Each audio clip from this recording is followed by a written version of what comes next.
Hello friends, வணக்கம். இது ஒரு நைட் எடுத்தது தாங்க. மாவு தோசை மாவோட குறைச்சலாக இருந்த வசி அதில் ராகி மாவும் சேர்த்து சுரைக்காவை துருவி இதில் சேர்த்துக்கிட்டேங்க. கொஞ்சம் வெங்காயம் பச்சை மிளகாவும் போட்டுக்கலாம். அதுதான் இன்றைக்கி இந்த ராகி தோசை மாதிரி.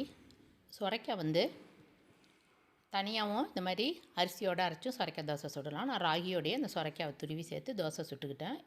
அதெல்லாம் எல்லாம் வேலையெல்லாம் கொஞ்சம் ஓரளவுக்கு முடிச்சுட்டு நாளைக்கு வேண்டிய காய்கெல்லாம் எடுத்து வச்சுட்டு கடலையும் ஊற போட்டேன்.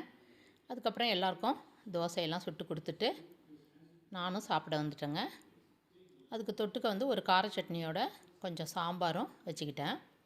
வெங்காயம் தக்காளி தேங்காய்லாம் கொஞ்சம் வதக்கி வச்சு ஒரு காரமாக ஒரு சட்னியும் வச்சாச்சு. அவ்வளோதான் இன்றைக்கி நைட்டு டின்னருக்கு. இது தாங்க. காயும் சேர்த்த மாதிரி சுரைக்காவும் சேர்த்தாச்சு. இது வந்து முதல்ல வந்த இந்த 2.5 குக்கர் வந்து அந்த புடியெல்லாம் உடஞ்சி போய் வந்துருந்தது. அப்புறம் திரும்ப ரிட்டர்ன் பண்ணிவிட்டு 3.5 வாங்கிட்டோங்க. இது மதியத்துக்கு சாய்க்கு பிடிச்சது மாதிரி எல்லாம் ப்ரோட்டீனுக்கு ஃபைபருக்கு எல்லாம் ஒன்று ஒன்றும் செஞ்சு வச்சாச்சு. எல்லாருமே கொஞ்சம் நான்வெஜ் எடுத்துக்கிறவங்களுக்கு நான்வெஜ் வச்சாச்சு. வெஜிடேரியன் மட்டும் உள்ளவங்களுக்கு இது மாதிரி சாப்பாடு இன்றைக்கி சூப்பராக செஞ்சாச்சுங்க. ஒயிட் ரைஸோட அவன் வந்து கொஞ்சம் ஆனியன் பிக்கலும் செஞ்சு கொடுங்கன்னா அதுவும் செஞ்சு கொடுத்தாச்சு. அவ்வளோதான் ஃப்ரெண்ட்ஸ் இன்றைக்கி சாப்பாடு. மீன் வந்து சாப்பிட்றவங்களுக்கு மீன், இல்லாதவங்களுக்கு கடலை குழம்பு.